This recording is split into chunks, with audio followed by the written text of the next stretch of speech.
शहर की सुबह थी। सूरज की पहली किरणें इमारतों की शीशों से टकराकर रोशनी बिखेर रही थी। उसी शहर की भीड़ में एक आम सी लड़की आयरा अपने कॉलेज जा रही थी। सफेद कुर्ता, सादा चेहरा और आंखों में ख्वाब। उसे क्या खबर थी कि आज का दिन उसकी जिंदगी हमेशा के लिए बदलने वाला है। रास्ते में एक छोटा बच्चा फूल बेच रहा था। लोग गुजर गए, मगर आयरा रुक गई। उसने मुस्कुराकर चंद सिक्के दिए और एक नन्ही सी कली खरीद ली। ये नेकी का लम्हा सायम की कैमरा लेंस में कैद हो गया। सायम एक फोटोग्राफर जो चेहरों में कहानियां ढूंढता था। उसे खुद भी नहीं मालूम था कि वो लम्हा उसकी अपनी कहानी की शुरुआत बन जाएगा। हुजूम के बीच उनकी नजरें मिली। एक पल को वक्त जैसे थम गया। बारिश की बूंदों में शोर के बीच कुछ ऐसा जादू था जो लफ्जों से परे था। रात आई, आसमान पर बादल छा गए। आयरा अपनी खिड़की के पास बैठी किताबों में गुम थी। अचानक एक तेज बिजली कड़की। खिड़की के शीशे लरस गए और कमरे की रोशनी बिजली के साथ दमक उठी। उसी लम्हे आयरा की कलाई पर एक नीला निशान चमका, जैसे कुदरत ने उस पर अपनी मोहर लगा दी हो। अगली सुबह आयरा बदली हुई थी। चेहरे पर वही सादगी थी, मगर आंखों में एक नई चमक, एक नया एहसास। जब उसने पानी का ग्लास उठाया तो वो खुद ब खुद मेज से ऊपर उठ गया। आयरा सहम गई। ये क्या हो रहा है? क्या वो ख्वाब देख रही है या कोई ताकत उसके अंदर जाग गई है? शाम को सायम अपने स्टूडियो में बैठा तस्वीरें देख रहा था। एक तस्वीर बार बार उसकी निगाहों के सामने आ रही थी। आयरा की मुस्कुराहट वाली तस्वीर। उसे नहीं मालूम था कि वो लड़की अब आम इंसान नहीं रही। उसी रात बारिश फिर शुरू हो गई। गली के मोड़ पर छतरी के नीचे सायम और आयरा फिर से मिले। सायम ने मुस्कुराकर कहा, लगता है बारिश को भी हम दोनों का इंतजार रहता है।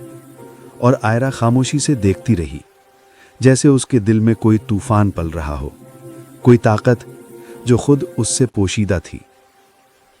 अगले दिन ईरा कॉलेज जा रही होती है और कॉलेज पहुंचकर नोट्स क्लासरूम में जाती है और एक नोट्स उठाने लगती है तो उसके हाथ से एक नीली रोशनी निकलती है जिससे नोट्स को आग लग जाती है। तो ईरा देख के परेशान हो जाती है और जल्दी से उठकर क्लास से बाहर भाग जाती है। और रात को जब ईरा अपनी खिड़की में बैठ के स्टडी कर रही होती है तो सोचती है और आहिस्ता आवाज में बोलती है, ये मेरे साथ क्या हो रहा है। अगले रोज ईरा और साइम नदी के किनारे घूम रहे होते हैं और प्यार भरी बातें कर रहे होते हैं। अचानक से ईरा अपना हाथ साइम के हाथ में देती है तो ईरा के हाथ से एक चमकदार रोशनी निकलती है जिसे देख के दोनों घबरा जाते हैं और फिर चलते चलते इग्नोर कर देते हैं। अगले दिन ईरा और साइम दोनों कॉलेज से वापस आ रहे होते हैं तो साइम ईरा से टेक केयर बोलता है और अपने स्टूडियो की तरफ चला जाता है और ईरा अपने घर की तरफ जा रही होती है तो रास्ते में ईरा के हाथों के दरमियान एक नीली रोशनी सर्कल में घूमने लग जाती है। ईरा को अब अपनी पावर का अंदाजा हो जाता है और वो जल्दी से घर जाती है और घर जाते ही जैसे ही वो शीशे में खुद को देखती है तो वो बिल्कुल बदल चुकी होती है। वो ईरा से क्रिश गर्ल बन जाती है। इसके बाद ईरा अपनी खिड़की से छलांग लगाती है और हवा में उड़ने लग जाती है। ईरा क्रिश गर्ल के लिबास में शहर के ऊपर उड़ रही होती है और रोड पे एक बस जा रही होती है तो बस में बैठे लोग क्रैश गर्ल की तरफ देखते हैं और वीडियो बनाने लग जाते हैं। इस तरह क्रैश गर्ल की वीडियो न्यूज़ में आ जाती है। साइम अपने स्टूडियो में बैठा न्यूज़ देख रहा होता है। जैसे ही क्रैश गर्ल की वीडियो देखता है तो हैरान हो जाता है और हैरानगी से कहता है, ये तो मेरी आयरा है। और दूसरी तरफ साइंटिस्ट निकोला अपनी बिल्डिंग की छत के ऊपर खड़ा क्रैश गर्ल को उड़ते देखकर परेशान हो जाता है और जल्दी से अपने फाइटर ड्रोन्स का क्रैश गर्ल पे हमला करवाता है ताकि उसकी पावर को ख़त्म कर सके।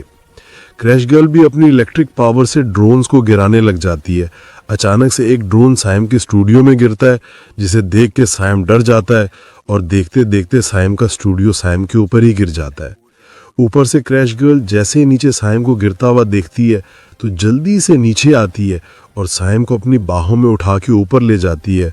साइम बहुत जख्मी हो चुका होता है तो ईरा साइम को छत पे बिठाकर निकोला के ड्रोन्स गिराती हुई अचानक से निकोला के मुंह पे एक जोरदार किक मारती है जिससे निकोला अपने होश खो बैठता है और फिर क्रैश गर्ल निकोला को टांग से पकड़कर प्लाजे से नीचे फेंक देती है, जिससे निकोला मर जाता है।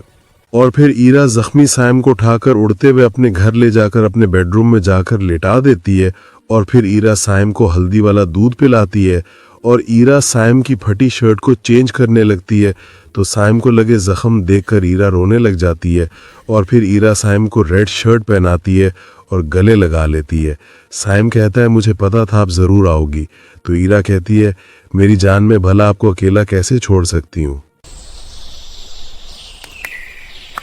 अगर आपको वीडियो अच्छी लगी है तो वीडियो को लाइक करें और चैनल को जरूर सब्सक्राइब करें।